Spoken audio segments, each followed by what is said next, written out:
What is it with you? What do you got, a death wish or something? That's what it takes. I just want to race.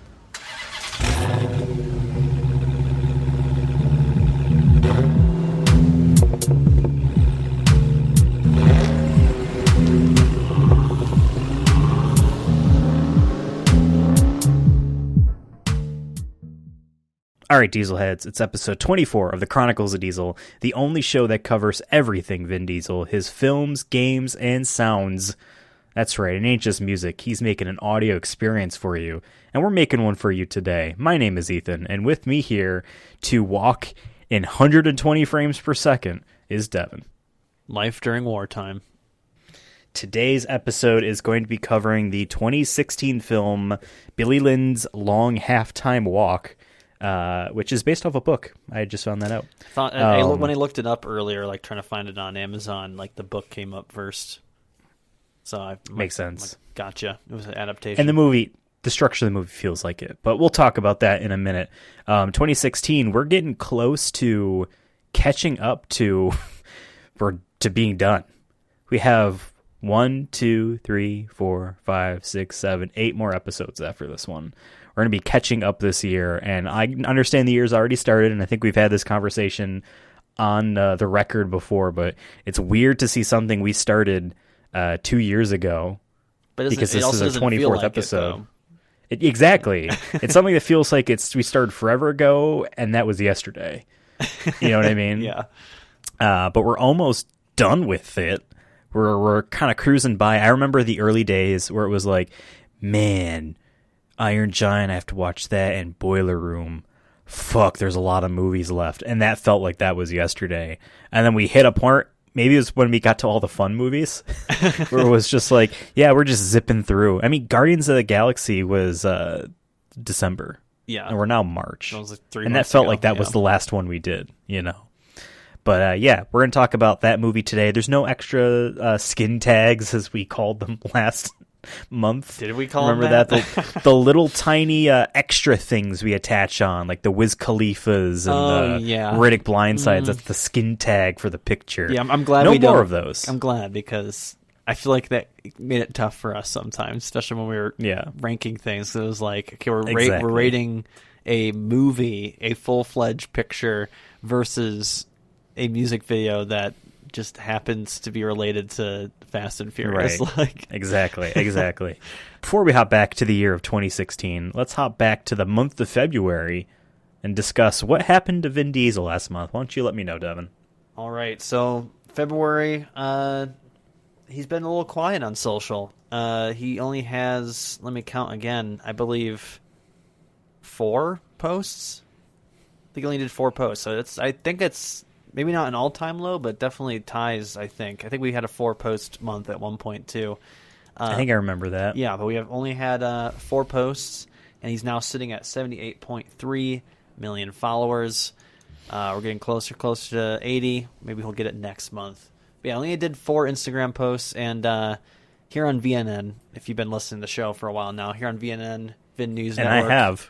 I mostly track Instagram, by the way, because it's directly from the source. It's a primary source. If you've taken any history course, you know that a primary source is very important in your history papers, and that's why we look at the primary sources here. Do I look at secondary sources like news articles? I do occasionally. But I'll say that there really wasn't too many this month that I thought was worth bringing up, or most of them just honestly pulled from the primary source, which is Instagram. But yeah, he did 4 posts, and he did one that I thought was cool. He was in like looks like a recording booth, and he has wearing his mask, by the way, which I appreciate, wearing his mask indoors. Shout out to him, being a real one. And you can see through like the glass pane.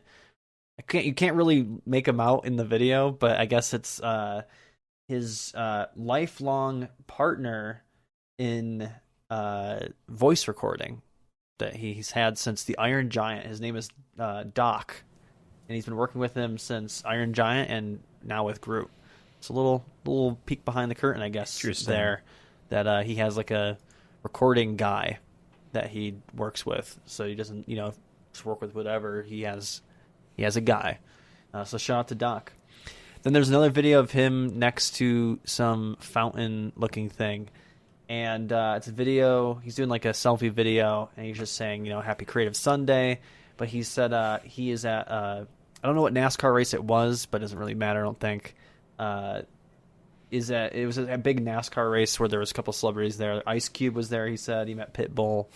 All your favorite musicians were there. But yeah, he went to a NASCAR race. He congratulated, I believe, Joey Logano, who won the race, who's been he's a NASCAR veteran at this point. I remember when he started back when because my dad always watched NASCAR growing up, so I always knew kind of the couple people in it.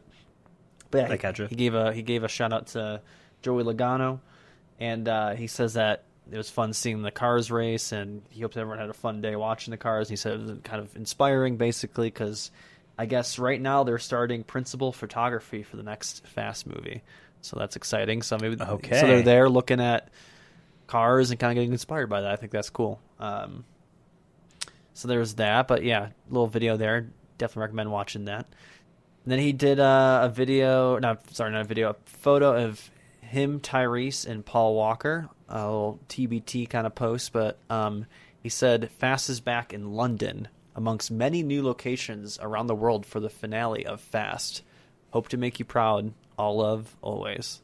So he confirmed London, I guess, as some sort of set piece in the next Fast movie. So we're going back to London, which every time they've done London, I thought was fun, and it's a cool area, good old kind of area when they have like the newer, nicer cars, kind of that cool contrast. I've always thought that was dope. But yeah, I did a little post there, and not really related to Vin Diesel, but kind of, since he's in the Vin Diesel family.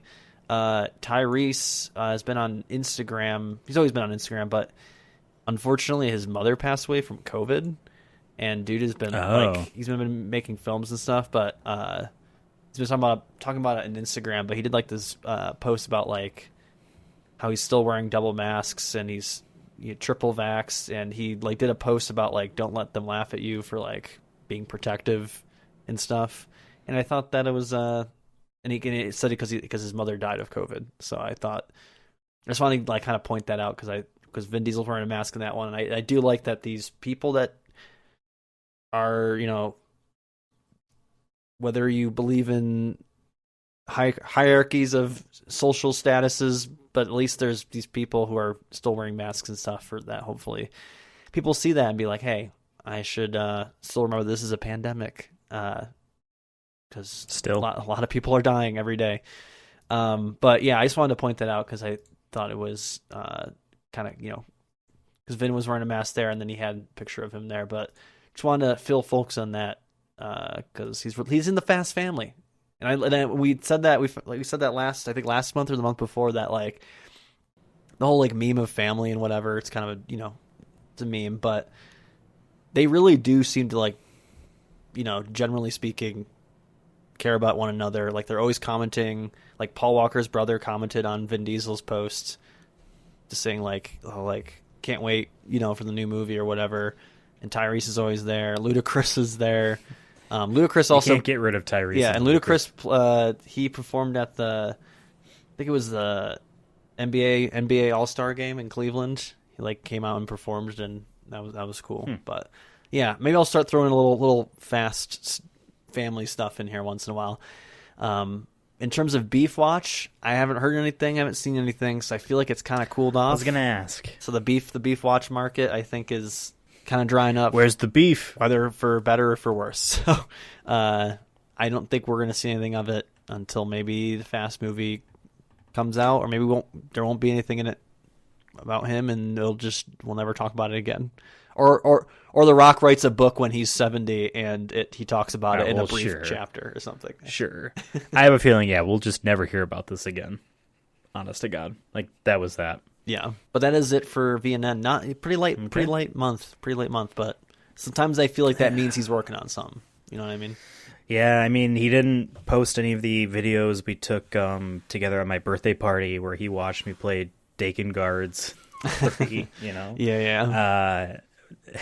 Yes, so wow, actually it's kind of disappointing that you didn't have that much to talk about. I'm sorry. I mean, I can't make the news. Well, I guess some reporters you could just make it up. News. Yeah, Just make it up. People just report things early, and cause a like when I just scurry. said that Vin Diesel was at my birthday party, you believed me. And I just made went that with up, it. you I know? mean, I knew you were lying. Exactly. But like as a good Well, reporter, I okay. just went with it. Sure.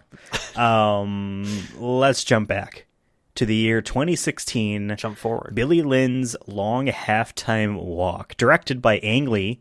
Producers are Mark Platt, Ang Lee, Rhodey Thomas, and Stephen Cornwell. This movie is the very first film to be shot entirely in 3D and 4K and at 120 frames per second. I feel like it was moving. Like I totally forgot about that until you said it. We'll talk about but it. There are feels- scenes where it feels smooth. Yeah. This movie had a budget. Sorry, it doesn't still have a budget. they're still it had a still budget pumping in of cash into this. of $40 million. Okay. And the box office, unfortunately, I'm not going to have you guess, was about 31 million. Damn, it didn't make so it. it lost money. To be fair, I which is didn't hear about this movie at all. Yeah, I mean, I liked Life of Pi. This is the movie he did right after that. Huh. And I never heard of it. This movie, the entire video data, once they were done shooting, was around 540 terabytes of video data, leading to a final cut of roughly 84 terabytes. Now, I looked up, like, hey, how much is the video file they give to theaters for movies, just in general, right? And they are, like, around here, if not higher. So nothing about it really felt like, nothing about the 120 frames per second or anything about that really ended up being... Yeah. I mean, like, 3D films have higher file sizes than the 2D versions, for sure. There also exists a 60 frames per second 2D film, which I kind of wish we could have found, because I wanted to see that. I don't have a 120 hertz TV. I know they're on the market. I've been looking. I can get one for about $1,000 right now if I really wanted. But I don't have a 120 hertz television. Obviously, my TV can do 60 hertz. Kind of wish that was an option because we watched it off of Amazon Prime Video. At least I assume you did. Yeah. I did. And it was just a regular 24 frames per second version. But yeah, Ang Lee really wanted to do this mainly for the war shot stuff, really to make it feel realistic and immersive.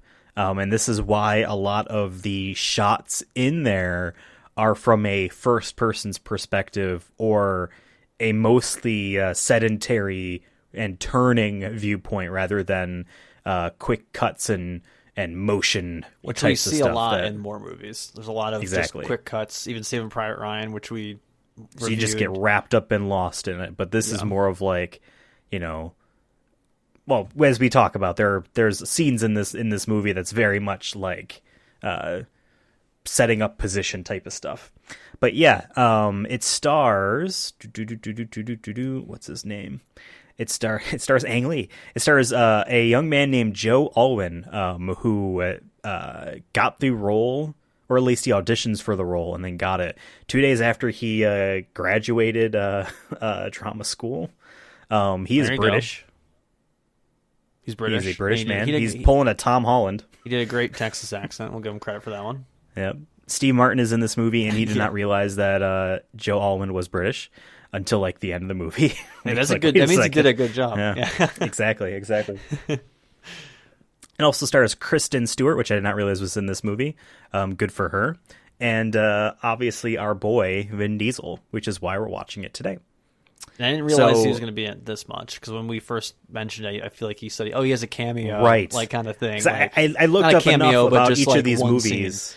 Yeah, from what I believe we had said 2 years ago, Jesus, on the first episode, because I had made the spreadsheet. It's been modified since, and we've moved stuff around, but not really moved. But I made this spreadsheet, and we talked about that for our very first episode, which was a special episode. And I looked up a little bit about each of the movies to actually make sure, is Vin Diesel in the damn movie or not? And yeah, from what I remember saying, it was like, he's in the very, very beginning, and he gets shot and dies. I don't even remember that. But I just remember it being like he's not. I remember he much. dies, and then that was. But he's it's enough flashbacks.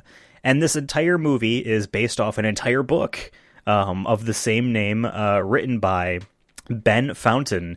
It is his first book. it takes place during the Bush administration, obviously invasion of Iraq and all that nonsense. And it is penned as it's I guess described as, maybe not necessarily by Ben Fountain himself, but by critics or whatever, as a satirical viewpoint on the war, which I found a little interesting because nothing about it. There's like a scene where I'm like, definitely like, oh, this person said the quiet part out loud. But besides that one scene, I'm sure you know what I'm talking about as well, I never really got a sense of a satire.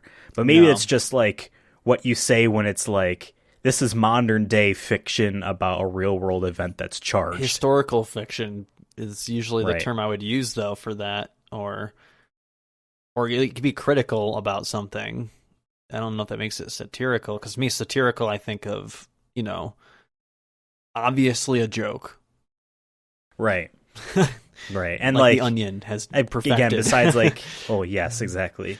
Besides like maybe one part, nothing on it really felt like I could pin it down as a specific view, so to speak. Even though I feel like overall there is an opinion being stated by this movie. Whether that be simple or complex, there is still something there. But yeah, this movie came out in 2016. Guess what? We still were in Iraq at this point. I mean, yeah. I wish we could have seen the 120 frames per second version. Been interesting, yeah. I will say more movies have done this since. Really? They're very rare and in between, yeah. And have done exactly this, 120 frames per second, 4K 3D. The 4K thing, like, that's just what you are going to see now as a 2D movie, especially in theaters. There was an era around the time of this movie, 2K versions of films would be what you've seen in theaters, right? And even if you go back 1080p was what you saw in the theater, and then you got your 480 or 240p versions on VHS and DVD, right? Ang Lee initially wanted to try for a 60 FPS 2K film, but decided fuck it and went up. He describes the three combinations of 3D, 4K, and 120 frames per second as the whole shebang. So he's just like, we might as well just go big. If we're getting funded, if Sony Pictures is willing to do this, let's just go all the way up. This is such an interesting movie to do to make it 3D, because usually like 3D movies have some sort of 3D gimmick to it, where the character reaches towards the audience, or like an Avatar, the world is very 3D and they want you to have depth to it, and like there's a reason for it. For like me watching this movie, I didn't have any moment where I'm like, what would have made this interesting as 3D? Not saying it's bad to have it in 3D, but like I don't get what I feel like 3D is part of, like it's like the icing on top of the cake. Like you're trying to make it exciting. It could either be completely superfluous, or like, any of the movies that we saw in 3D before we decided to not see them in 3D, just as people. And then there's like the reason the movie exists at all, aka Avatar, which is a movie I don't like, but like I'm not going to sit here and tell you that the 3D wasn't amazing. Yeah, it wasn't good. You know what I mean? That's why people saw the movie. That's why we saw it. Like no one gave a shit about the plot. They're like, oh, this is exactly crazy. Yeah. Yeah. Now, this movie being 120 frames per second adds a lot of problems. Well, first off, Ang Lee didn't thought for a second of not even doing this at all, because Peter Jackson's The Hobbit movies got critically lambasted for its 48 frames per second stuff. And I saw the second movie in 48 frames in theaters, only the second one. And I don't know if you can get those on Blu-ray, because I find this stuff interesting. Any case, when he decided to go with it, okay, 120 frames per second. Now, everything about making the movies have to change. Your lights are flickering at 120 frames per second. Yep. Because the camera's picking them up, which means you need to get expensive-ass lighting solutions. Makeup is now visible and obvious, somehow, in 120 frames per second. So everyone's wearing these silicone-like meshes on their faces. It must be, like with the makeup, it must be like a, at the lower frames per second, it must be like there's more blur to like a character, or your like what's the term, fidelity, maybe, like that's I don't know, but that's the whole like scientific thing. I'm sure that someone's wrote a whole thing on somewhere. And we've all experienced the obvious thing of like, as soon as porn went super HD, everyone looks awful. You know what I mean? It's a lot easier when your brain is making up all the stuff inside than Billy Lynn's 120 frames per second. But yeah, no, so much of this movie had to be rethought out, which I feel like is pushing the craft. Cool. You know, it's just cool. You're pushing the craft, and I regard. think that exactly. is, whether or not you think this movie's bad or good, I guess is at least you gotta give it respect for trying something different, going against the mold. And like we said, like there are definitely moments where, like, especially there's one scene in particular where it does a pan around his head, where I'm like, this is so smooth looking. Like, this was planned for the 120 frames per second. Like, editing it down to 24 frames, I feel like you just notice it. But at the same time, we only saw the 24 frames per second version, so I can't really speak to what the final quality looks like. Maybe one day in the future they'll release a Blu-ray that's 120 frames. I don't want the 3D. I just want 4K. Like I said, there's nothing in this movie that made me feel like I needed to see this in 3K. You know, like not even during the whole war section, battle section was there. Like, and it just kind of like would make me just strains the eyes after a while. You know. Yeah, I don't like 3D really. I don't really care for it. Yeah. All right, let's talk about the movie by going through it, doing the recap. Now, in the past, I've done super detailed recaps. Are they too much? Well, it's up to you to decide. I felt like they were too much. And in recent episodes, toned them down to more of a bullet style of like, here's what the scene is, and then we'll talk about it. For this movie, because so much of it is very simple, and we're spending a lot of time with one idea, I feel like I didn't really do much. It's a lot of of dialogue recap. too. There's not as much action in this, and I feel like it makes it hard to recap because at that point you're recapping. I'm just reading the movie's transcript off to you. Yeah, there's not a lot of events in the movie, but I'm going to say what we have written down. We'll just go through the movie essentially chronologically. So when the movie opens up, the first thing I wrote down was, yo, how many studios made this? I wrote the same because shit.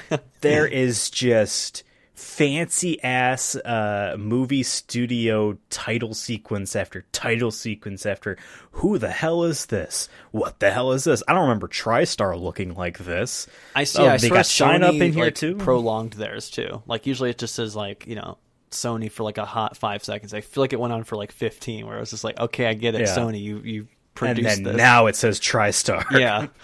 Which is a Sony company. And like the one the dragon Columbia. one like looked cool, but it was like at that point there's already been 6 other production companies. And for each one I'm like, which one of these is actually the intro to the movie? I didn't realize, you know. But in any case, we open up with a body cam footage of a soldier coming to the aid of another, and are then treated to a narration of what that was and why it was important. Billy Lynn is a 19-year-old soldier that received accolades for that bravery, and we cut to him and his troop back home in the United States getting ready for essentially a PR tour. And they made it seem like this is at the tail end of it, like they've been doing a whole thing across the states, but the last thing is going to be the big one, which is they're playing, or they're not playing, but they're in part of the halftime show during the Thanksgiving football game.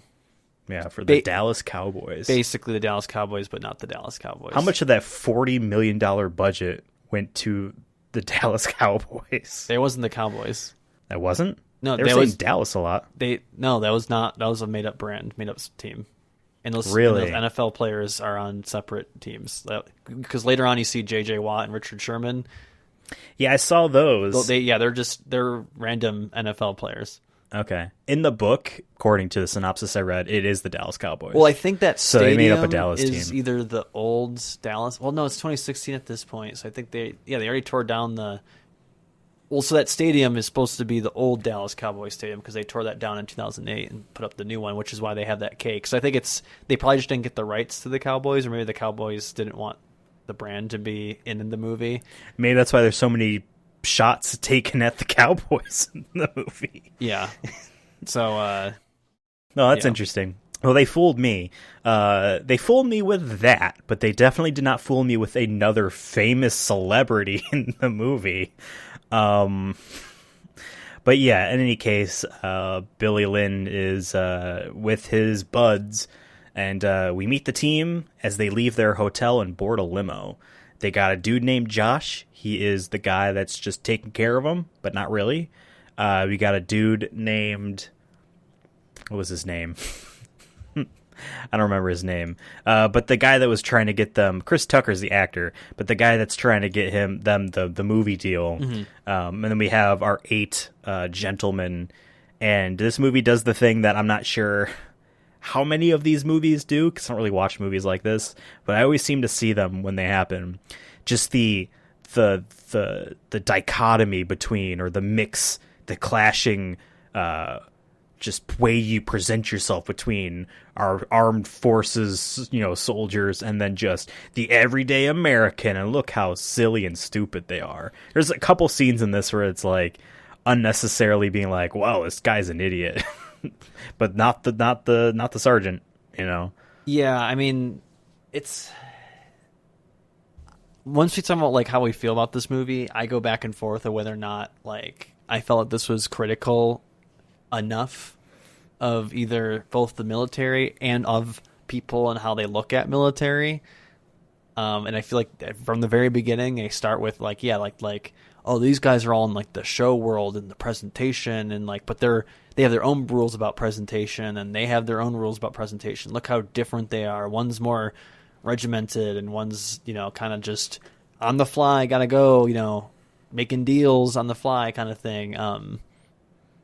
Yeah, I don't know. We'll get to it later, but yeah, I agree with you that like I don't know kind of what I felt like they were kind of trying to be like, hey, these guys are all dressed up, but they're a bunch of kids, but also they're more better than you. Yeah.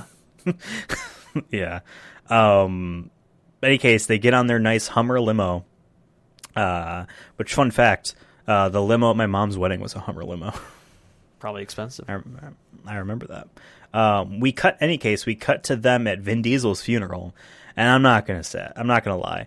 I was a little sad to hear, I don't know if they do this IRL in real life, but they call out all the soldiers there, and then they call out the one that's fallen, and they just keep calling him out, and he's not responding because he's dead until they decide. Yeah, I don't know continue. if they do that. I do know that they do like the gunshot stuff because I've seen that before. I don't know if in other things. We've been in Arlington when one of them has happened. Not attended, but just around. Yeah, but I know I've seen like ceremonies similar to it, and I do know like they do the gun thing for military folk and presidents. Yep. After this scene, we flash further back to when Billy arrived at home, and we meet his family. You got a mom that's just so happy, a sister that has a kid. And she's just real proud of him and what he's doing in the military. Older sister, yeah. I think so. You got Kirsten Stewart, that's one of us, and then you have the deadbeat dad that's proud but doesn't talk at all. And I can't tell if it's maybe just because I had subtitles on, so there's definitely a couple. He says hello, like that pops up on the subtitles, but it was really hard to hear it. So I don't know if it's a lot of the stuff he says, I feel like just is not audible. And whether that's on purpose, no idea. But subtitles picked it up because at the dinner scene later on, he has a couple one lines of stop or whatever here he says. But yeah, and he has his younger sister who's kind of a rebel, and we learn much later in the film Kirsten Stewart, that she is very like not happy that he's doing all this. Yeah. Back in the limo, this movie does, and I imagine the book does as well. And that's why I feel like this might be a better book than a movie because of stuff like this, where I feel like it's easy to get lost in this stuff than I feel like I wouldn't be if I read the book. But in any case, we're back in the limo now, and we learn about a movie deal and then head into the stadium. Everyone's showing their personalities. We got a very diverse squad here. We have one particularly annoying dude that's just going to cause so much trouble in this entire movie, and he does. But then they get to the Dallas Not Cowboys Stadium, and they go in and they find their seats. With many different flashbacks now, we learn that Billy is in the military because he attacked his sister's boyfriend. And I actually liked this sequence of events in this movie where we flash back to the house, and this is what you're saying. Kirsten Stewart is kind of showing more of that you shouldn't even be there types of stuff. And when she does the, you're only there because of me and blah, blah, blah, and how she was in a brutal car wreck. It was a car wreck, right? Yeah. Brutal car wreck. That thankfully is allowing her to still, be up and moving. And then we cut to, we get throughout these different flashbacks, little snippets of like Vin Diesel, but like it's never head on. It's never like, it's almost like when you're trying to be cinematic or whatever, and you're trying to show like, oh, like a person is dead as the angel, and the person's having a vision and they're reaching towards, their dead loved one, and they never see them head on. It's always like behind the back with the light pouring around them type of stuff. I feel like a lot of these Vin Diesel shroom shots are like that, besides the ones that they do just I straight feel up like show part them. of that is like of like people's memory, where like sometimes you don't remember full sequences, you remember flashes of it, and especially if it's traumatic or brings up traumatic things, you might not want to remember fully what happened, so it's more of just flashes. So I kind of interpret it as that like a lot of the throughout the flashbacks, I looked at them as more as like him having PTSD, where he's having flashbacks to everything that's happening, but it's in a much quicker pace, obviously, when, out for the audience's sake, it's slowed down and shown in more detail. But for me, I feel like I actually did like a lot of the transitions, personally. I feel like it kind of did, like I said, I feel like it represented visually what maybe PTSD might be for some soldiers. And they definitely do a good job, I feel like, of showing that even through the lens of this kid. He like, I guess he's considered a veteran, but like he's not a veteran. He's 19. He's not been doing this. As soon as you go to any like tour, I believe. Like, I understand that, but like there is definitely more career soldiers that will have years of trauma. Yeah, he doesn't have This kid went through seemingly a very short time series of events that led to something traumatic. But that also shows even then, like, that PTSD can just be one event. You can get PTSD from being robbed. You can get PTSD from a car accident. You know what I mean? Like, there's so many things that can cause it. It's not just anything though. But yeah, like this is just an example of he's 19. He was in Iraq and he had the one battle there, and then that's fucked him up, and he's gonna be fucked up for his whole life. And like this leads to some of his decisions later on in the movie. Right. And, actor Joe Alwyn, who plays Billy Lynn, Ang Lee chose him because of his ability to convey that stuff in his facial expressions.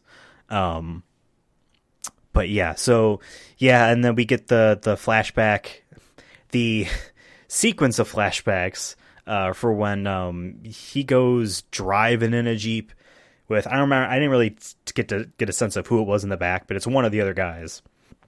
Maybe it was Mango, I don't know. And they either wreck the car or something, and Billy has basically being thrown through the ringer doing all this stuff, and I could feel like I felt weak and wobbly watching him struggle towards the end there, while his two sergeants are belligerating him. Basic, yeah. Oh yeah, 100%. And it kind of ends with him saying why he, not necessarily why he did the thing, but why he got here. And it's because he basically had to sign on, or otherwise he'd go to jail for basically beating a man almost to death, and wrecking his car. So, yeah. But because his sister's boyfriend dumped him as soon as she got all cut up and scarred. It was a lot of stitches. It was 120 below the waist, 80 above. Yeah. Like, Jesus. No, yeah. I mean that scene also just I have many issues with military. And one of them is that it just promotes even if you don't serve anywhere, you don't go to any battle or whatnot, it just promotes to me just this toxicity that is unlike anything other, because it's honor and brotherhood and all this stuff, but at the cost of rank and file and this like you're a pussy if you don't do this. You got work. Why are you here? Like they're belittling him into making him feel like shit and making him work at it, then feel like shit, and using that to their advantage to create killing machines. So yeah, this scene definitely was, I don't know, just tough for me. Like, I mean, this whole movie is pretty tough emotionally, but yeah, it just just really hit me to the core a little bit, especially for me I have a lot of military folks in my family, and it's these kind of energy, like it stems off sometimes. And to say toxic is almost, at this day and age where it's really easy to say, especially as gamers, this community's toxic and over here is toxic, like that phrase, I feel like it's undercut a bit on what it means, but it's definitely like a mindset that is crafted there. And as a fat flobby white boy, I guess I will never understand, but at the same time I don't feel like I need to see what I see. It's something that to me should be promoted, like that kind of like do or die kind of attitude, especially when they, even in this movie and other war movies, they talk about, we're going to get orders you're not going to like. You're going to have to do things you're not going to like. And like how that's honor, like in the end makes you, a better person for doing things that other people don't want to do, or rather do war shit. Like it just, to me, it just makes me upset. We're at the stadium now and we get lots of scenes here.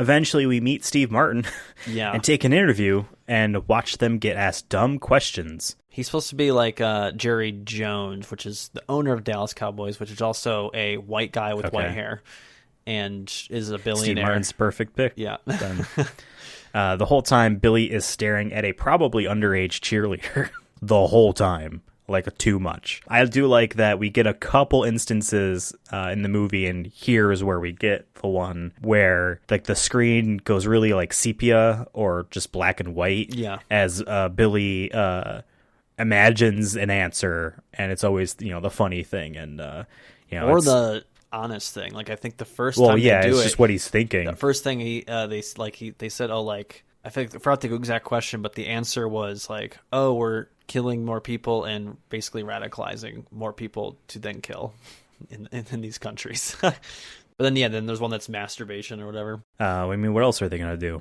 They said video games. Where's your video games? We get a flashback to where Vin Diesel has a heart-to-heart with Billy.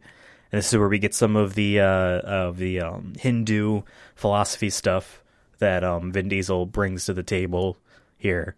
And I'm sure, obviously, again, based off a book, the stuff from the book is in the movie.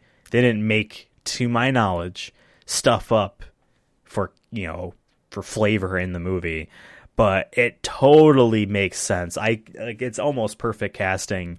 You have Vin Diesel be the guy that's going to sit and talk to you about Vishnu while you're cleaning your gun in Iraq.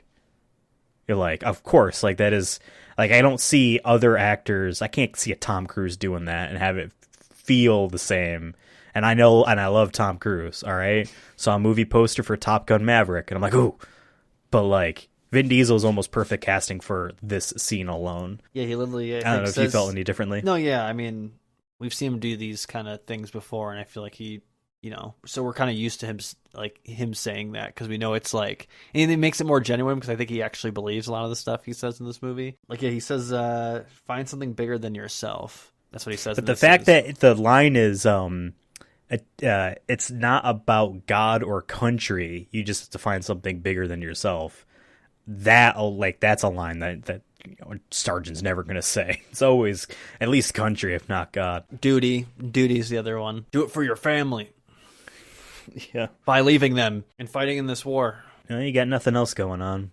And that's another thing that's said a couple times in this movie, too. Like, I could either have no money and be broke, or have something to do. Which I feel like one of my criticisms of this is that they, like, do a loose criticism of that. Of, like, how the military-industrial complex, how the American military especially recruits, and they always prey on poor people who don't have any sort of direction, or maybe aren't doing well in school, or if they do well in school, they can't afford to go to college because they're broke. and they find those kind of people. And I wish they could have just dived more into that, because they make references to it, but not to a point where I feel like if you're trying to send a message of being like, hey, like, yes, we should, appreciate what these people do, but at the same time, we can be critical of recruitment, critical of why are we in these wars, and any of those things. But I feel like they just dabble in everything, but don't, at the end, once we get to the end, I feel like one of my critiques is I feel like I don't know what they're trying to fully say at the end. But this is that's an issue I had too with the movie, where there's parts where I'm like, this is definitely not rah USA, but it's definitely like super pro what we're doing. But at the same time, I then also get scenes where I'm like, no, this is very specifically not saying that, but like it's tough.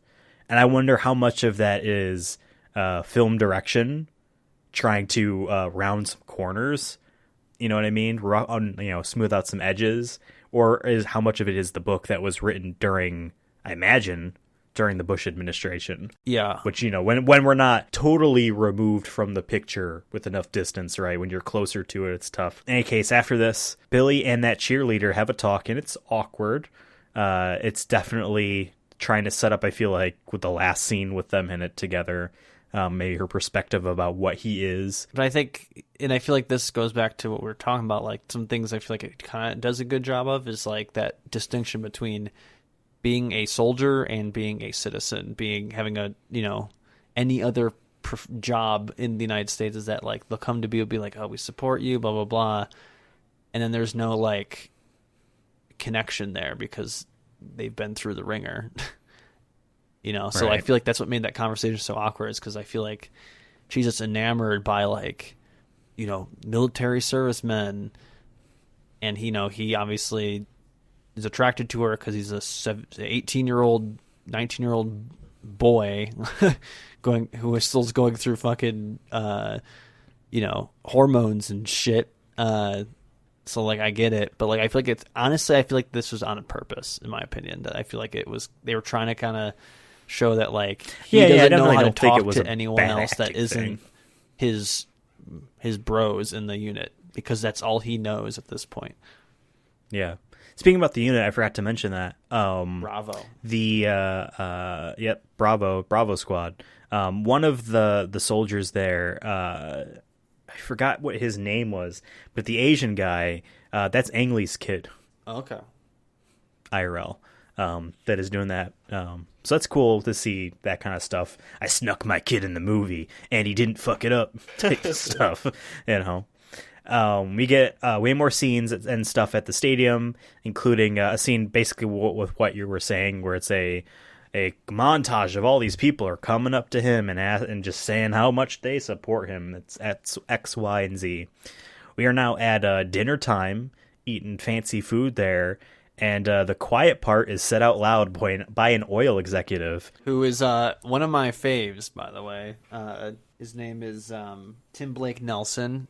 He's like a natural Southern guy. Like he talks like that. Okay. And once I saw him, like, hell yeah. That's the one time I did smile in this movie, because I'm like, oh, I like him. Because he was in Buster Scruggs, and he does the opening act where he's singing and stuff. And he's also in the Watchmen TV series, where he has one of my favorite lines, "We both know it's looking glass." But he has just a thick, like, Southern accent. Okay. So I'm like, I'm glad he's in it, because he fits the part perfectly, because he just has the natural accent that, like, no matter how good you can act the accent, having someone from, like, that area, I think just adds a little bit of flavor to it. But yeah, he's the oil tycoon. He's a domestic oil tycoon, and he basically says, almost verbatim with what I'm saying here, the sooner we can get off foreign oil, the sooner you could come home. It's like, yep, that's the reason why you're there. And also, what do you want the soldiers to do about that? Like, what are they gonna do? It just seems very like, look, I'm trying my best to get you back. And thanks. Yeah, thank you. Yeah. Yeah, I go back and forth on whether or not I liked the sergeant character. I feel like that is probably by design. But that was a good scene there. Where basically it was like, I think he even said, you keep fracking, you're spending all this money on us. Yeah. But he paints it as, you are hiring us to kill these people. Like, you were spending that money for us to go kill people. Yeah. Pretty charged, powerful scene, which I appreciated. Eventually, we get to the halftime itself, and Beyonce was clearly not in this movie. I forgot to talk about, we jumped over the part where they did have that dinner scene with his family. I did want to mention that That was a flashback during this dinner. Because again, there was lots of flashbacks. Yeah, it's okay. And I sometimes understand why you missed it. Because then we also didn't talk about the halftime, but we kind of, or not the halftime, but the meeting the players. And that was Richard Sherman, who at the time was probably playing for the Seahawks. And then, of course, JJ fucking Watt is there. He's not a bad person, but he has that like Marine attitude in the NFL. Like, he's always been like the patriotic one, like, of the NFL. Like, he was very like, not against Kaepernick or anything, but like he played for the Houston Texans, and like he'd always run out with the American flag. That, you know what I mean? Just like, so it's not. I'm not shocked that he's in it. Maybe he didn't realize that the purpose of his scene was to show how almost obnoxious it is to ask someone, have you ever killed anyone before? Well, I don't think he's like that in shoot real this life. gun? It's more of just like, I'm just not surprised he's in this movie about the military. That's all I'm going to say with that. But yeah, I want to talk about the dinner scene and how like I like his younger sister. I think she's based that she brings up all that shit at the dinner table, and I hope she just keeps doing it. And I hate that, and I freaking hate that like the mom was like, no politics at the table, and I'm like, bull. Literally, politics is him wearing a uniform, coming home. That's politics. You were watching it on the TV. Like, you can't pick and choose when politics. But that's part of the point is, for a lot of people, a lot of, Gen Xers or, younger boomers, it is not politics to be in the military, to be going to Afghanistan or Iraq. Yeah, it's above politics. We're all unified under the flag and all that bullshit. Yeah. No, I get why it's there, because it reminds me of my upbringing, where like we weren't ever really allowed to talk about politics really, and if it was very like, Obama said this, like a fact thing, not like an opinion. It was just like, looks like gas is going up. Yep. Nothing more to it than that. Like, there's, we got Osama. Okay. Like, but there's no like, man, I don't really like that we're bombing Somalia, like that kind of shit. Like, and I just don't like that attitude, because I think it's a lot of reason why people are afraid to talk about politics, like in our country. But I'm just glad the scene's there, because I'm like, I felt that, because I'm like, I've been there, even though I'm not, like I said, I have cousins and stuff and uncles and whatnot that have been in the military. Some have fought in Afghanistan and whatnot. And it's like, I've been in like that tensity where it's like, you bring up something that's loosely like anti-military, and it's like, don't do that. You just crossed the line. Yeah, no, like the mom kind of reminds me of, I'm sure you've had that, and I've had this especially of like a family member or someone introduces you to someone else, and the family member's like, and they were in the Marines, they were in the this, the that, and my response is, cool. I don't know, like I did this other thing, and you did that, like just this like. Awkward, now you gotta clap acknowledgement that you for need the to person do. that exactly right there in front of them. It's like, okay, and it's nice. And it's just a really tough thing too, no matter like how you look at it. Like, I don't know, but like I actually really liked that scene, because I've been there, and like I know how awkward it is to like be like, oh yeah, where's the WMDs? Like where? And I'm like, hey, now we know there's nothing.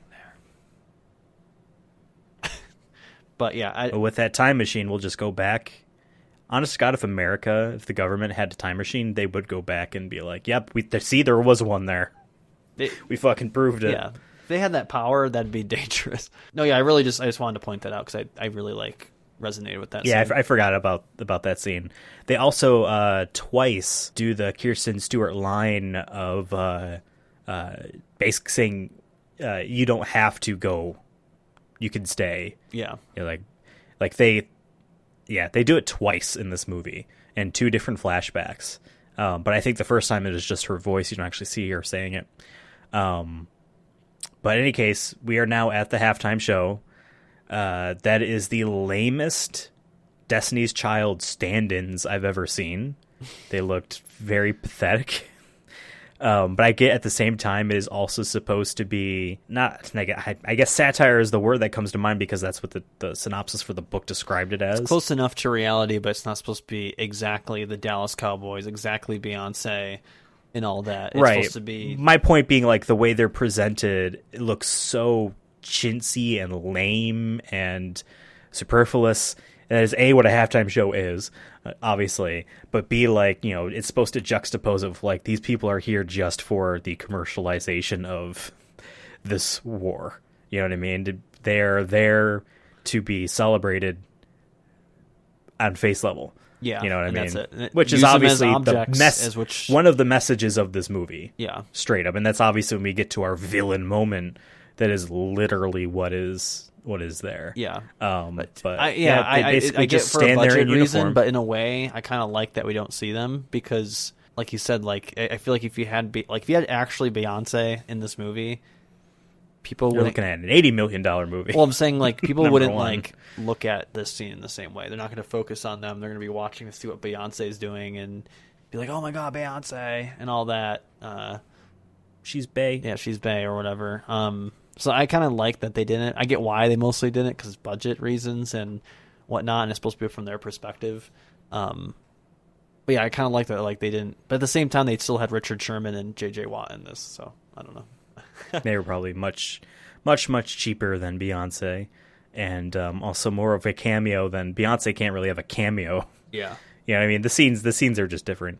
But just the fact that they do where she waves at them from, you know, cameras behind her, I'm like, all right, if I wasn't really trying to pay attention when they first walk out to see if that was really Beyonce and if it was really Destiny's Child, if I wasn't that, I probably wouldn't think much of it. But here now, I'm definitely like, all right, they're not showing her face because it's not Beyonce. So it felt very much like, but the movie needed to have levity. It needed to have humorous moments, and that was one of them. We get a big flashback here. This basically is the day that, or I guess the operation that gets Vin Diesel killed is shown in like 3 parts, and they kind of overlap a little bit to let you know that they are still a continuation. And I want to say that, and I feel like we get this. This is either the first or the second segment of this, and it's a long one, and it's almost playing real time in his head because he walks out there and then he's just done. Like that's how long it's been. It kind of felt like it was almost 1-to-1 in his head, which I felt was pretty damn cool. I want to point out the little detail that I like. Once again, I think this movie like dabbles in a lot of things, but doesn't pull or doesn't go deeper and doesn't pull from those things a little bit more and like really like enunciate them. And one of them was that like the reason they went there is because like, oh, there's a hostage situation.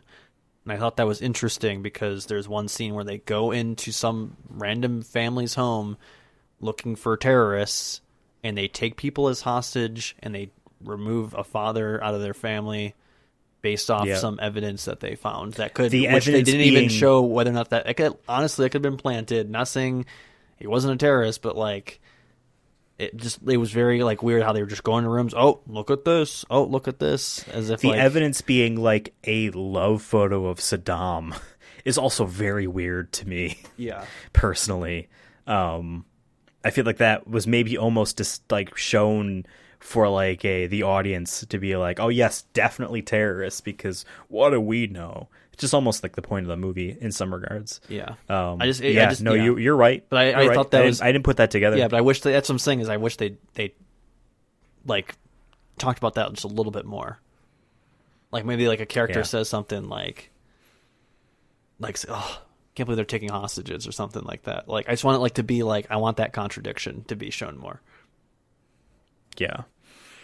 After the show, then a very unnecessary fight breaks out on stage with the cleanup crew. Well, that one guy had like literally like a trigger from the explosions and smoke going off. He literally tried to fight someone, but then later on he winds up fighting that one guy because he won't get off stage. And this is my other issue. It's like, okay, you have respect for soldiers. That's the kind of like message I feel like they're trying to put. But they're also like showing that these are a bunch of kids, and so I guess this is a good way of doing it. But like some of them are jackasses for like no reason, And I get like they're kids and that you're trying to show that, but I just wish they could have done that in like a different way besides it making like... Well, there's definitely the pride of like, what are you going to do? Yeah. I'm in the army type of stuff. There's definitely that some kid, of that. like that one kid specifically was just like, I think like a loose cannon and not in like a good way at all. And it's after this fight that the cheerleaders come and it's kind of awkward. Like, we're going to take it from here. I didn't like that type of stuff. It was... I also don't like that honestly, this it was crew just a comes way to back introduce... fight them again. Like, we'll get to that at the end. I feel like that was just so that there is something at the end. And like, yeah, they mentioned that like that dude's on edge because he's missing his wife and kid to do this, essentially.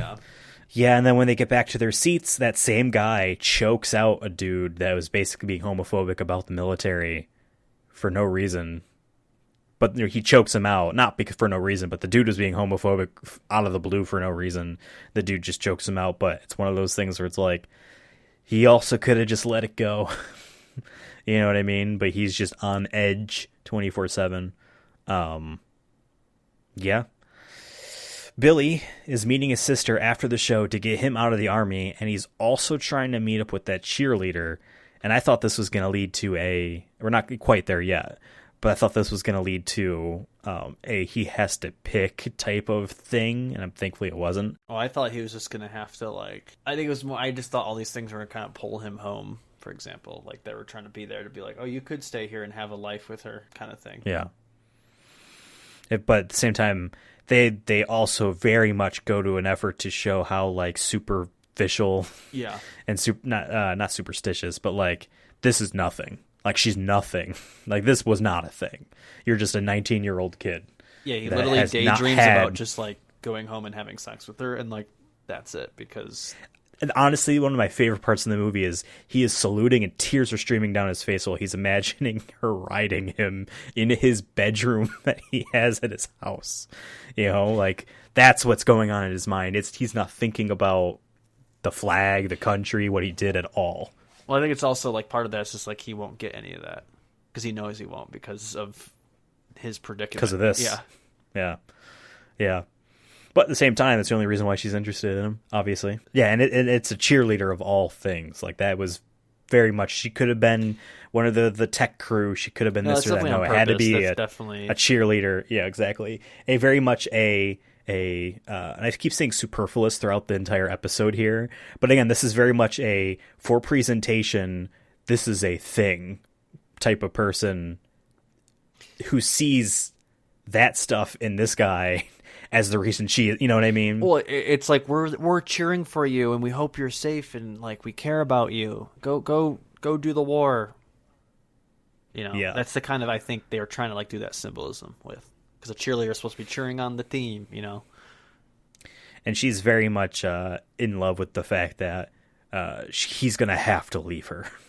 Because even at the end there, when he starts to even say, like, how he might not have to go, she's, like, almost confused and not in what are you talking about? Yeah. Like, she very much is in love with the idea that she can't have him because of this. And if she could, well, then he's not the thing that she wanted. But in any case, his sister's on the way, but they finally get an offer for the movie. It is just the sergeant and Billy go up there, and for good reason, because initially they're the only people being offered to be the rights. Or they're not in the movie; they're selling their story. Yeah. You know, throughout the entire thing, the agent there is ballparking $100,000 per person to sell their story, which any one of these kids would easily say yes, and they do, you know. But when Steve Martin says it's $5,500 per person, you know, like, that is beyond, like, yeah, that's, you know, like, that's nothing. And then you do the, you know, for some of these guys, you know, that something is better than nothing type of stuff. But we go through that a lot. Steve Martin really does. I love he has, I think it was Teddy Roosevelt in that painting. Yeah, it's Teddy Roosevelt. Who's... Because I could tell by the outfit, I'm like, that's Teddy Roosevelt, right? And the whole Remember the Alamo type stuff. And that whole scene, I kind of like Steve Martin's performance throughout this. He's just grade A villain here. I don't really see his point You know what I mean? In any of this, besides just you might as well do it because otherwise it'll get done without you. That was kind of maybe his point. Just take it or else it will just happen anyway. It doesn't need to be your story. It can be someone else's story. Just a situation. You kids are a dime a dozen. I mean, that was the sergeant's name was Dime, you know? And it, like, they don't, I don't know if they, like, at one point they ask him if he's a player, and he's like, look around you. Like, he built that stadium and all that, you know, and this just goes to my, like, one of my opinions is that wars are fought with poor people, and whether you're fighting the war themselves or you're getting sanctioned, poor people get hurt most by that. These rich people don't give a fuck. And if anything, they get richer off of it because they usually have stocks in, you know, different military industries, whether it's making missiles, making a specific type of steel that tanks are made out of or airplanes are made out of. And for me, like, this scene was close to hitting it with that, where it's like, you are all pawns. I'm making this. I'm only giving this amount of money because I know that I can just wait long enough. I'll get a story made to do this pro-war movie. And if anything, we want to be in war. And they talk about this, how like no one really wants this war, but it makes money. It makes money for the right. You know, like I said, for the defense contractors.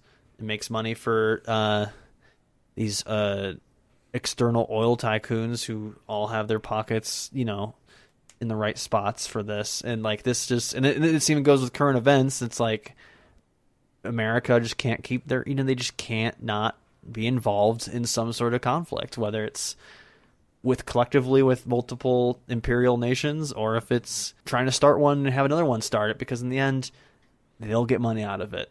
And I feel like they were close to hitting it home with this, and wish they did a little bit more, but I do like this scene a lot, that like he's like, look around you, I have all the money, I can do whatever I want. You are all just gonna have to, you're all, and they talk about like having choice, and they don't have a choice. And like there's moments where they tell the soldiers, oh, without this, you guys are nothing. They put their value as human beings as like, oh, we got nothing else better to do. You can either work at McDonald's or go serve your country and get some cred amongst your fellow peers of average Americans. But the rich people don't care about this shit. It's all publicity. Right. And you're talking, they did an NFL, like a NFL-esque stadium. It's because the NFL has historically been, ever since 9/11, the military took advantage of 9/11 and highly invested a lot of money and propaganda into NFL halftime shows and the flyovers and the big American flags and patriotism. That's why Kaepernick was so divisive, because it like went against their whole brand. Correct. So it's like, yeah. I just love that they like the pieces are all there, and I just wish they could have hit it home just a little bit better. But I still do appreciate that these scenes exist, though. It's definitely a heated argument, and it ends with Billy declining the offer by reminding Steve Martin that we did not win the Alamo. No. They died. As they leave, he meets up with the cheerleader, and it looks like she's only interested in him because she likes the fantasy that he might die. She might never see him again. She likes that way more than his cute face and his British accent that's not British. Billy's sister, her name was Catherine. Yeah. Arrives to take him, but he declines that too, and that sucks. That was after the weird fight that just I'm like. Oh, that's right. I didn't like. They that. just started. I think they just needed something, like legit. They just needed something. They needed something to trigger that last piece of memory, and it said, "Yeah, the crew still can't get over it. This job that they probably do all the time." And it was interrupted for 30 seconds because some dipshits wouldn't get off the stage initially. You know what I mean? Yeah. But I just felt it was just a weird way of them. I don't know. It was just a weird. Almost felt like a flash mob type of weird choreography all of a sudden. You know, like, and they did it like 3 times. Like, you know what I mean? So it was like one time, whatever. Second time, I'm like, okay. And then the third, I'm like, really? Like they're jumping them in the back of the stadium, putting their jobs at risk for this shit? Okay. Right. And the security guard has a gun, but then the one deaf soldier. I don't even know what he does. He's in a movie. He's in the movie a couple scenes. I forgot about fires him, it up in to the be air. honest. Yeah. Yeah, but then he tells his sister, "No, I gotta go back." And I feel like the message maybe for that was obviously, besides what he just straight up says to her, one of those like, I get the sense that like, yeah, he could leave them, and like, yeah, some of them are gonna die. So should he be there for that or not? I feel like was one of the main things not said, but I kind of understood from that. Like, listen, we're already doing this. We're already here. We're not all leaving. Some of us really want to keep doing this, or at least that's the air they put on, whether or not they feel like they have to or not.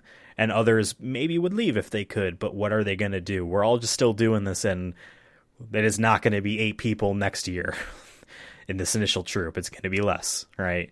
So I think it may be more of a I can either protect them or I can't abandon their deaths type of stuff. And as Vin Diesel says in that kind of sad memory, not a flashback, but a vision.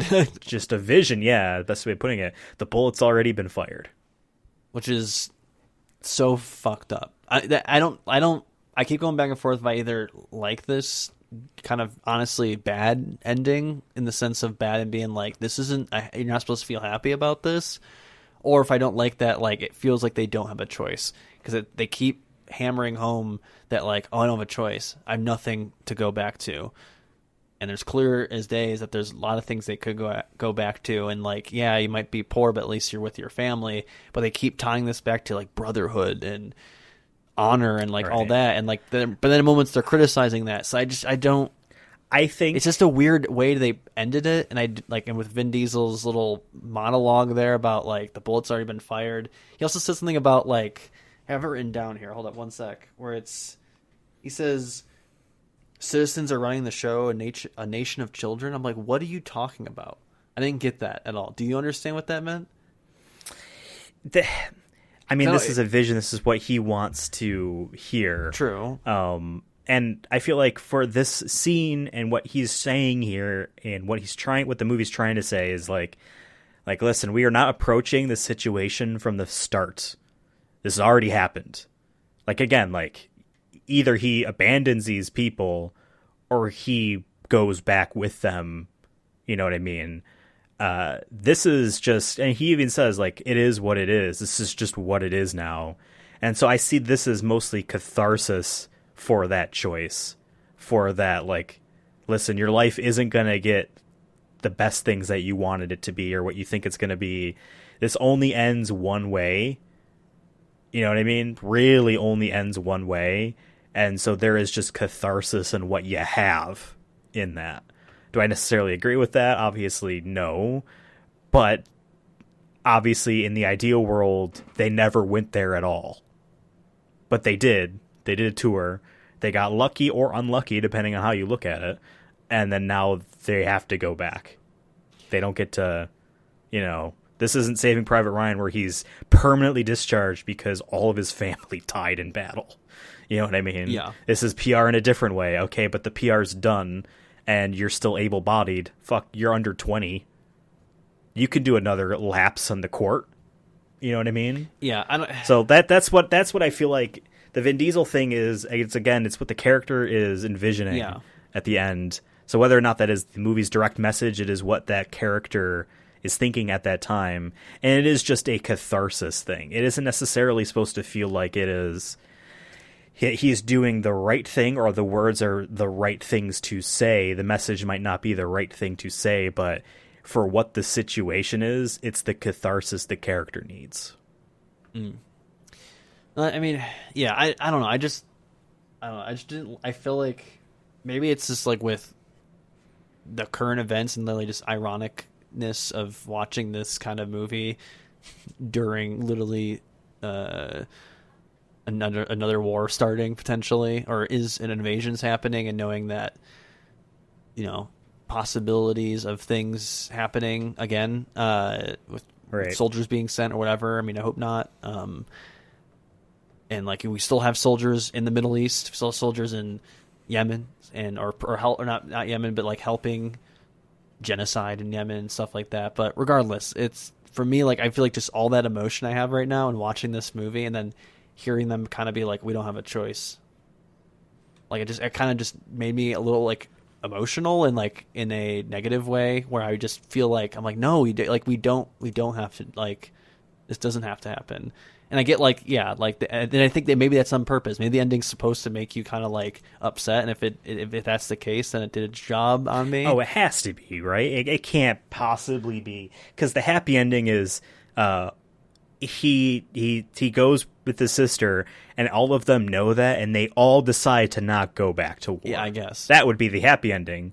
But since it's not going to be that way, you know, I guess it's more of just like I said my piece, but yeah. It's just more of I'm just kind of like upset, honestly. Like I don't know. It's just been like it's been emotional. I get very emotional with like current events sometimes, and like for me, like with this and watching this movie and this ending, I'm just like, fuck this whole shit.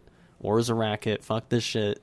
Yeah. And like I like I said, I know people in my family who've served, and just knowing like what that does to families and to them, and how much that happens to so many people, and they don't realize the stakes all the time going into it. Maybe they do, some of them do, but just like, I don't know, it just fucking sucks. And like, yeah, it's very conflicting feelings of this whole movie. But like, in a way, I keep going back and forth whether I like it because of that or if I hate it because it's just not right time, right place kind of right now. But right. Hey, at least I guess if, like I said, maybe we're right that it's on purpose. It's not supposed to be a good ending. You're supposed to feel kind of, wow, shitty. And yeah, but it just ties back to my whole feelings with like the messages in this movie, where it's like I feel like sometimes they want us to like, hey, you should respect soldiers more, especially ones who are super young, who not fully knowing what's happening, what they're involved with. We should think about propaganda and how we use soldiers once they come back to recruit more soldiers or get donations or whatever it is. Also, like, we talk about a little bit about, like, hey, we probably shouldn't be in Iraq. You know, we're looking for something that doesn't exist. But also, don't talk politics. You know, don't question it too much. Like, I feel like there was a lot of conflicting stuff, but I wonder if how much that is on purpose and whatnot. I don't know. I feel like there was a couple themes here, but I wish they just emphasized them a little bit more to try to kind of tell me exactly what they want to, like, maybe, like I said, maybe that's the thing with the ending is you're supposed to feel like shit and you're not supposed to have like a overarching theme that you're supposed to learn from this, but I just feel like they were trying to at moments and then it didn't fully hit home. So it makes me a little confused on that part. Well, Devin, as of the day of this episode airs, happy birthday. That was yesterday. That's right. Let's rank this movie now. So on the Chronicles of Diesel, we watch this movie, obviously, and then we rank it in two different forms. We have the movie as a whole, and then we have Vin Diesel's performance within this movie. Yeah. Obviously, Vin Diesel's performance can elevate a movie or hinder it for the movie rankings, and Vin Diesel's is only as good as what he's given for the Vin Diesel performance, so they influence each other a little bit. There's not always overlap, because we've had movies that are top 5 in the movie ranking, and then we put his performance in it, and dirt last, or vice versa. So exactly, yeah, for sure. As a movie overall, I guess I'll give my opinions first. I'm in a similar boat as what you were just saying. As like I'm up and I'm down on this movie, and I'm not quite sure how to feel. Just as the quality standpoint, and again, we didn't see it in the glorious numbers. I mean, we did watch in 4K on the TV, but it was 24 frames and it was 2D and XYZ. Quality-wise, I feel like this movie was made well. There was some parts where I feel like because Ang Lee said that they couldn't do too many takes, they had to practice either off camera or just with a different camera, I guess. I don't know. 120 frames per second was an expensive way to shoot the film. You can definitely see in some moments where I'm like, okay, Chris Tucker started that line too early, and he's literally repeating the line again. Early on, he does it in the limo, and it does it like 3 times. And one of them, you can tell it's because he's supposed to get cut off. And the second time is like, no, he just started too early and he's going to pretend he got cut off again and then start a third time. So there's a couple instances in the movie that I feel like had that issue, but I don't feel it detracted at any standpoint. We watched a 24 frames per second movie, so I feel like we can't really we can't give the frame rate thing a positive or negative effect. Yeah, let's cut it at neutral. It's just exactly, it was there. This was the situation it was in, and you know what? We're being cathartic about it. Oh my God. Bring it back. I would say all of the performances I don't think were bad. There was definitely a few characters that were there to fill a role. They needed to have 8 people. There was definitely I can think of 4 people off the top of my head. Who were the other 4? You know what I mean? At any given point, I can't remember all of them. That's the way it is. And the overall structure of lots of flashbacks within flashbacks to essentially just 3 time periods: the war, returning home, and the game. Definitely feels very book-like, and I don't know if that was intentional to have that feeling in the movie or not. I can't tell. That's the feeling I got. I did like the pace of it, though, in a weird way. Like it did feel like a book, like you're saying, but it was kind of a movie different. That was all about talking. Yeah, yeah. But and the war scenes there, I feel like they were interesting. You definitely got a sense of specifically when, you know, the scene where he dies shortly before that, when they approach the wall and they can see over and they can see the guys trying to sneak out the side door and approach, you know, the terrorists or whoever they may be. It definitely had a different vibe than war movies I've seen that are more cinematic, of like, here's a top-down view, here's a big rack zoom on the door when they open it. No, it's like much more of a realism point of view kind of take. And yeah, I mean, like a lot of like the artillery stuff and guns, I feel like looked probably closest to what you're gonna get, outside of loud noises that would probably blow your eardrums out. But in terms of like just like the effects, I think looked pretty good. Yeah. Overall, I feel like this movie is good, but not great. I feel like the Ethan scale is like poor, or like bad, poor, okay, good, pretty good, great, amazing, right? I don't know how many numbers those were for those. So this is just a good movie for me. I don't feel like this is bad, but I'm not really feeling like, oh yeah, I want to watch that again. And that's kind of what we talk about is, do we want to watch this again or no? I don't feel like I want to watch this again. And part of it is what you were saying earlier. So for me, this is like a middle of the road film overall. It just has some interesting things to say or maybe not say that warrants discussion. If those weren't there, this movie is a snooze fest. If those weren't there. What about you? No, yeah, I mean, like I feel like for a small budget kind of film, I think it like we said, like the story is a little, we're kind of confused what it was trying to say, but maybe that's the point, is that there's a lot of contradictions, or it's confusing, or it just feels like a, cathartic. But like, yeah, in terms of the movie, I did enjoy it. It was a very emotional movie. One of the more emotional movies we've seen. I would honestly say, compared to like Awakenings or Saving Private Ryan, like those films are very emotional films, and I feel like it's definitely up there with those.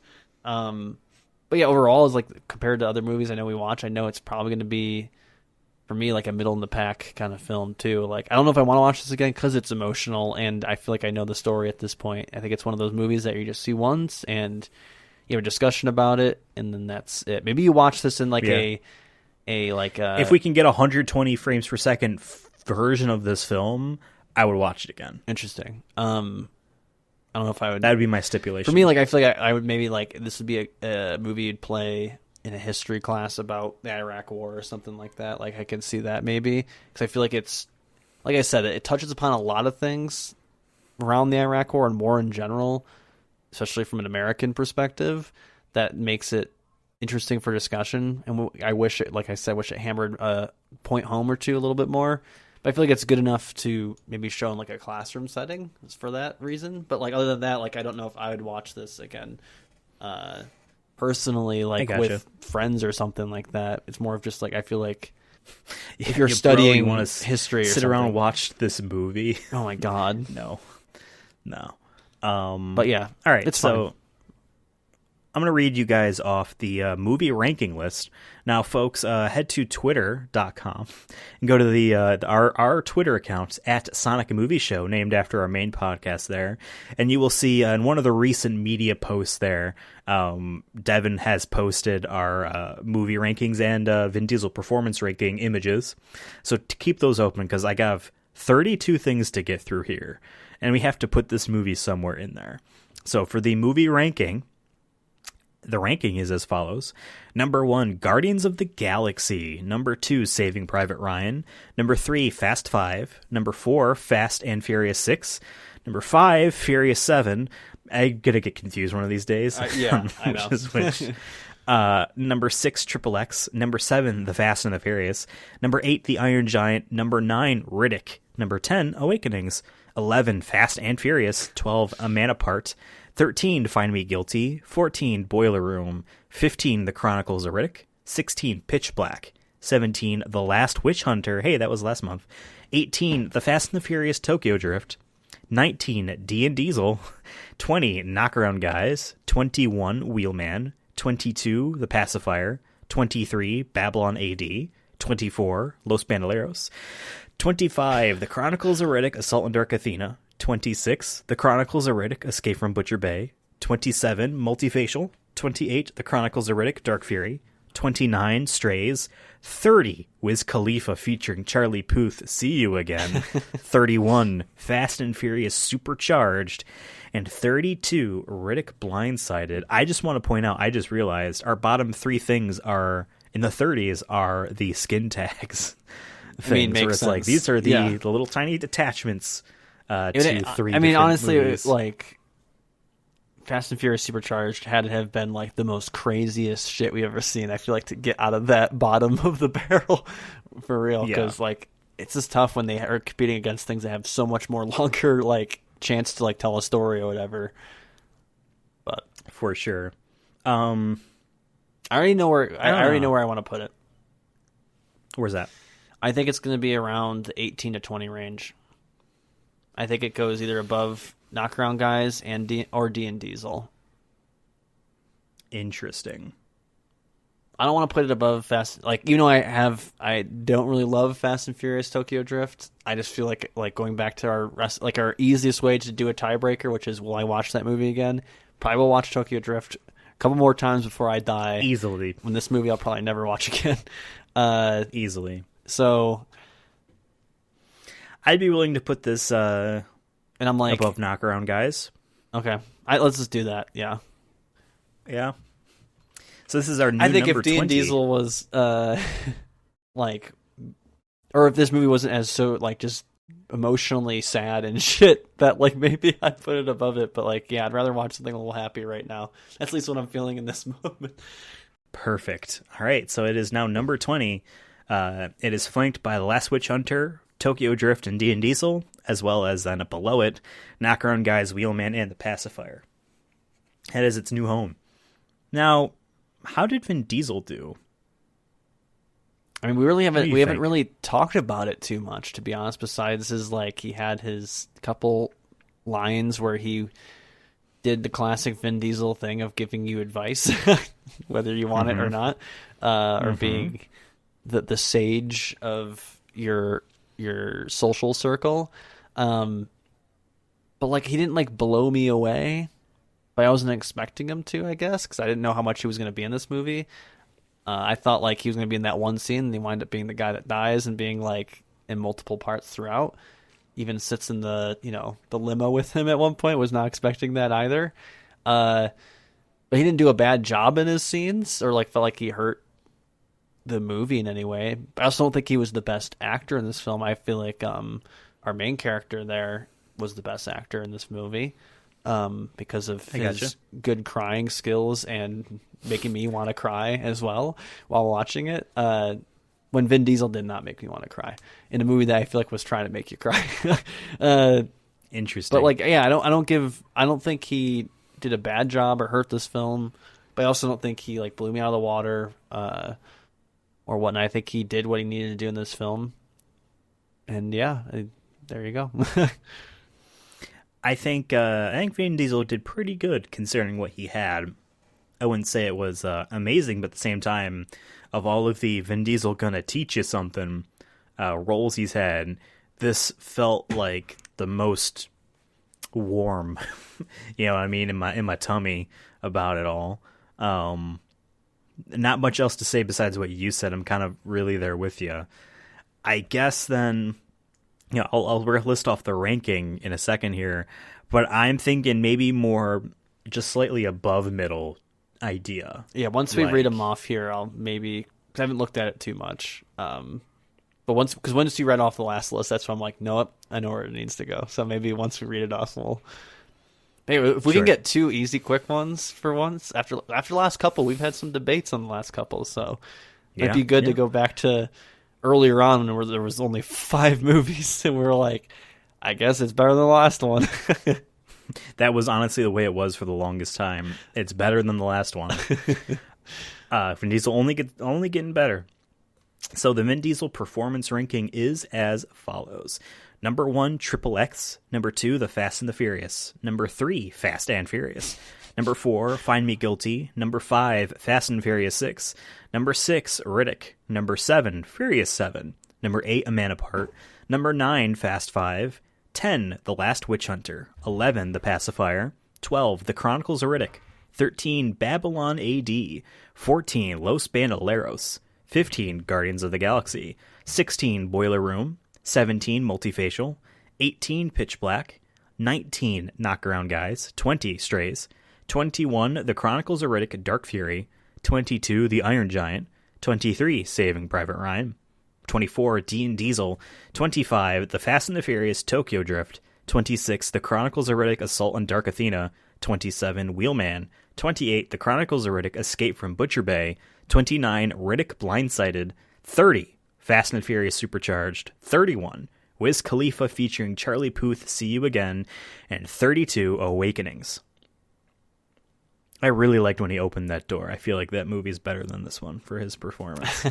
I don't know. I feel like for me, I do agree with you middle, but I think this is in the top 15. So you think this is at least better than Guardians of the Galaxy? And I can see that. He does a good job saying I am Groot. But that's all, you know. It is Los Bandoleros is so short, but he did a great job in it and did some different, and he also directed it. So like there's a little bit, you know, it's a little different. That's where I get fuzzy. I'm like, is it above Los Bandoleros?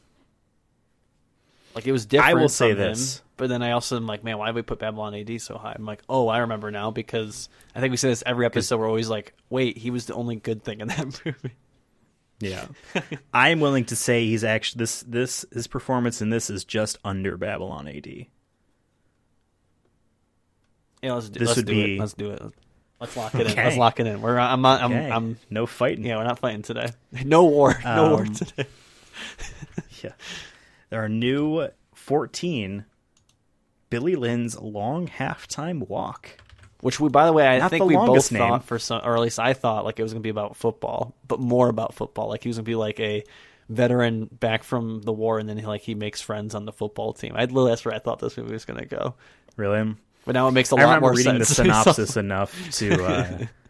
I remembered what this movie was supposed to be about back when we first went through all of our episodes. But yeah, okay, that is the new 14. The Pacifier, The Chronicles of Riddick, and Babylon AD are all above Billy Lynn's Long Halftime Walk, Jesus. And Los Bandoleros, Guardians of the Galaxy, and Boiler Room are all below it. This has been a fun episode, if not an interesting one. Next month, for April, our 25th episode, happy 2 years for this podcast, we're going to be watching XXX Return of Xander Cage, the 2017 movie. But we have a little bit of homework, though. At least personally, this is the third XXX movie.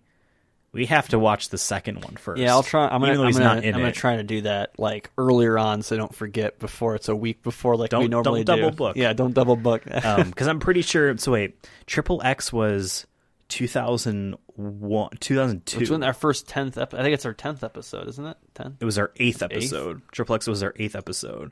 God damn. Yeah, 2002. I'm pretty sure like the sequel was like a 2004 or 5 joint. okay. And then now 2017 they bring it back with Vin Diesel.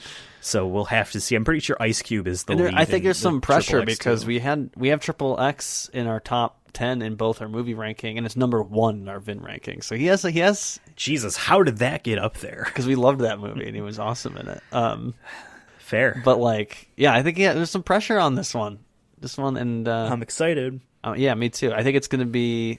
I have no idea what to expect. 'Cause it could be awful because it's been so long, or it could I have be a like feeling it will be. back to its roots and it's going to be somehow cool. Let me put it this way. Riddick. There's always a new Riddick project. Last Witch Hunter. Money, the sequel is around the corner, even though it's not. It's going to be around the corner. Oh my God, Fast and Furious all the time. I've never heard him say anything about Triple X. Maybe this is the final chapter. Maybe he told the story in this one. And it'll still just be an epic ending. It's going to be an epic ending. Yeah. We'll see you next month. Thanks for stopping by. Twitter at Sonic Movie Show, which is also the name of our weekly podcast where we talk about Sonic news, movie news, and Sonic movie Much news, more as well as lighthearted lots of stuff. video game reviews. I'm on Twitter at Ethan Absolutely. Devin is on Twitter at Cursona Fun. Let us know what you thought about this movie. I want to actually know, did anyone, show of hands, out in the Twitter sphere, anyone see this movie in theaters at 120 frames per second? Let me know. Let us know. And we'll see you next your week, eyes next month. able to comprehend it, or was it too blurry? Was it too quick? I want to know. Was it awesome? Was it, did you wish it was a different movie when they had action? Yeah, let us know on Twitter. We have a TikTok at Sonic Movie Show or Sonic Movie Show, or I don't know, whatever it is. Let us know what you think. We'll see you next month. Goodbye. What is it with you? What do you got, a death wish or something? That's what it takes. I just want to race.